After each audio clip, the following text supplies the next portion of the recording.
What's poppin', yo? Despite being a white guy from England, Traplo Ross has become one of the most prolific hip-hop YouTubers today, with his recent video on King Von completely shaking up the entire industry. But behind his success is an incredibly interesting story that should inspire anyone out there looking to build a career off the back of their biggest passions. Traplo Ross' full name is not in the public domain, but this is a sensible option for some of the topics that people find controversial that he covers. What we do know is that his name is Ross and he was born in London but grew up in a nearby town. While growing up in the 90s and early 2000s, he had an insatiable love for hip hop and was introduced to the genre by his older brothers, who were also aspiring rappers and producers. He grew up during the advent of LimeWire, a sketchy, if not illegal, downloading service that allowed people to get music for free. He cited Eminem, 50 Cent, Soulja Boy, and Jay-Z as some of his favorite artists, but was also hugely into UK hip-hop, which he's made several videos on, and was a fan of its early pioneers such as Skinny Man, Rodney P, and Mark B and Blade. At just 9 years of age, he decided to start his own rapping. Ross and his friends started a group known as the Toxic Crew and performed their song Ghosts and Ghouls at their Halloween school disco. At age 10, the Toxic Crew sadly broke up. The group practiced after school and the other members joined the swimming club instead, so Traplo Ross went solo. This is something he kept on throughout his school days, but when he started university, he decided to make a full album.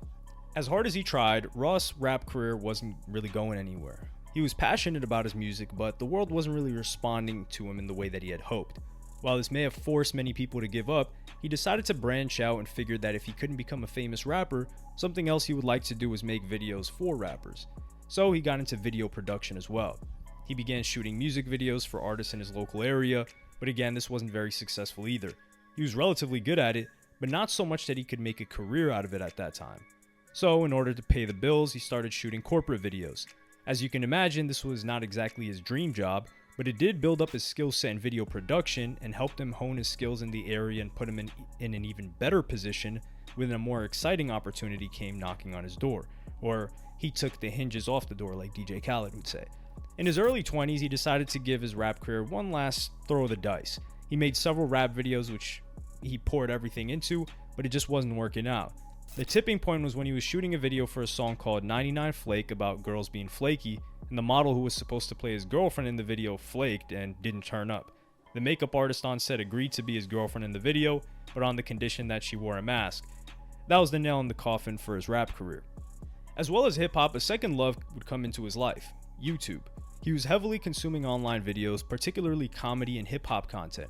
The channel that most inspired him was H3H3 Productions, which, although is mainly a podcast today that is a shell, well, what fans would call a shell of its former self, it came to prominence through reaction videos incorporating their own style of comedy. So, shortly after throwing in the towel as a rapper, he started a YouTube channel. He was unsuccessful in becoming the next 50 Cent, but becoming the next Ethan Klein was a much more attainable dream.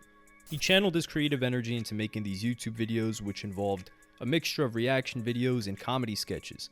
In the UK, the department store John Lewis releases a high-budget Christmas advert every year, and Ross' first video is him reacting to this sweet and innocent Christmas commercial with the same off-color and crude humor his fans have grown to know and love. Another sketch was about him playing a nerd trying to become a drill rapper, and another was about tasting the worst foods he could find at the supermarket. He's since deleted all of these videos, but believes they helped him practice in front of the camera. At the same time, he was also expanding his horizons. He started doing stand-up comedy and open mic nights across London. Like his rap career, he was putting himself out there and taking risks. He didn't sit and wonder whether he was any good at stand-up comedy. He went out and did it. However, 3 years after the channel had started, he had accumulated 200 subscribers, which also meant that this was something he was not going to make a living from either, nor was his career as a stand-up comedian doing particularly well. As luck would have it, one of Ross' oldest friends also ran a successful YouTube channel called Ordinary Things, which goes into in-depth detail about things we never really think about, like the history of onions and how soda companies are supposedly evil. He loved hearing Ross tell stories about hip-hop despite having no interest in the genre himself. Ross would tell his friends about things like how Jay shot his brother when he was 12 and have them hooked on his every word. And when they were hanging out on New Year's Eve, he told Ross that he should make videos about his hip-hop stories. Like his rap career and his comedy career, he didn't wait around and wonder whether he might be good at it. He went out and tried. He made one video about the British rapper Russ, but felt that this story was a bit too niche. So in January 2019, he made his second video that would escalate him into fame. Everybody and anybody who followed rap knew who Jay-Z was, but very few knew about how he shot his brother when he was 12 or the details surrounding it. At the same time, he was conscious of the fact that he was a white British guy talking about American hip-hop and would be judged before the video even began. This is why this video went into extensive detail and left no stone unturned in terms of what information was out there. When watching the video in full, nobody could charge Ross with not knowing what he was talking about or of not being a fan of hip-hop. And this would become his model for future videos. He would essentially take a topic or person that a lot of people knew about, or everyone knew about, and add more nuggets of information which can only be found by doing some very in-depth research. There's a lot of information to take in on some of his videos, but they're broken down into digestible chunks that are easy to understand. When telling hip-hop stories to his friends, he would often have to tell the story to someone who had no interest or knowledge about hip-hop, and this is the same format that he's brought his content to. With these videos, his career in comedy turned out not to be a wasteful effort either. As well as the in-depth research, his humor was another staple of the videos, and what really set him apart when I first discovered him. The videos are often hilarious, but his jokes also give him a certain level of authenticity. He positions himself as very much a quote-unquote outsider in hip-hop, and with that, you get an outsider's perspective, so to speak. And there's a lot of value to that. He said, and I quote, "I think it's really important for hip-hop to have an outsider voice. Jay-Z's whole existence is so stage managed that you need a guy like me to come along and call him an elevator punching bag."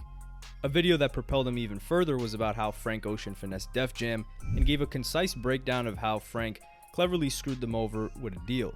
This hit 1 million views in a week and gave him the confidence that he could make some money out of these videos.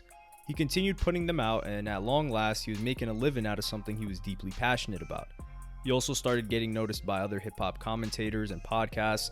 House Phone from No Jumper was one of the earliest to recognize Trap Lord Ross, who soon recommended him to Adam 22.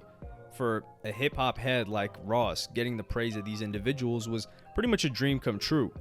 He was voraciously consuming hip-hop content all the time, so when he heard House Phone and Adam 22 talking about him on a live stream, he compared it to a normal person watching The Avengers and suddenly hearing their name come up.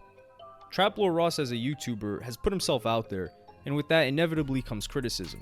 Many of his videos dealing with gang violence, and because of the sheer amount of information he brings together in his videos, he's been labeled a quote-unquote snitch. His simple response to this is that everything featured on his video is in the public domain, and you can find all of the information from his videos on Google somewhere. A second criticism is that he exploits hip-hop culture and some would say glamorizes violence, which is quite ridiculous. One particular video he got a lot of flack for was about the murder of FBG Duck. Speaking specifically about his video on the Disconnected podcast, he said, "There's a 15-minute chapter in that video all about the grief his mother went through. That's not glamorous. That's really sad. You know, that's a strong woman that's been through a lot of messed up stuff, and that's an aspect of that story no one ever goes into."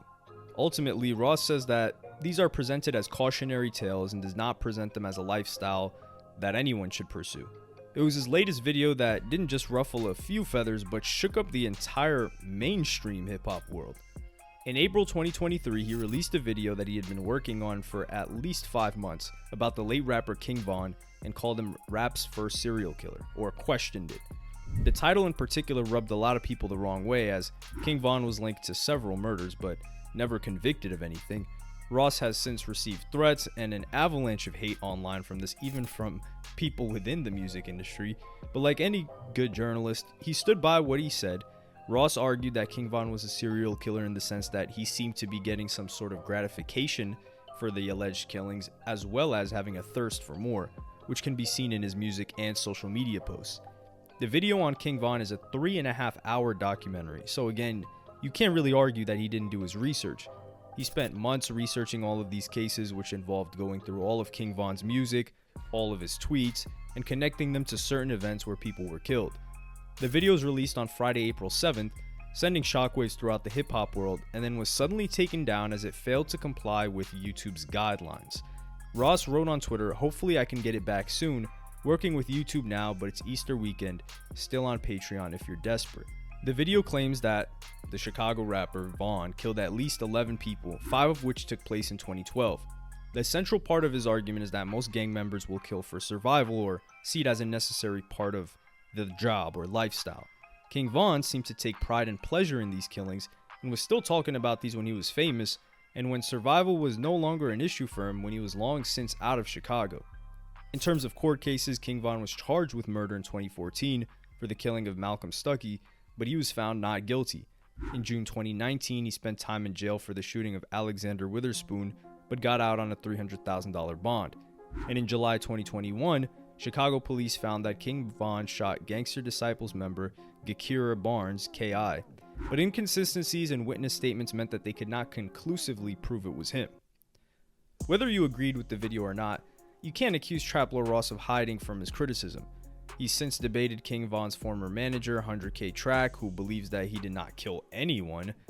I mean, that's absurd. And he was found not guilty, so that should be the end of it. But Ross follows this up by asking him, if he wasn't a murderer, was he capping or lying when he rapped about killing people? 100K Track's response to this is that he doesn't know. He went on to even debate with a person living in Chicago named King Dave, whose central point was that through making these videos, he could be causing even more feuds and creating more violence in communities that he doesn't live in. Ross asked him whether he believed King Von killed anyone, and Dave's response was that he didn't know.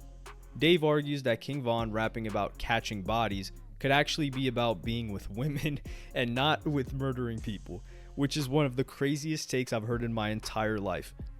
Another YouTuber named Lovely T.I. has claimed that this argument was willful ignorance on behalf of King Von fans, and Trap Lord Ross is not the person people should be mad about.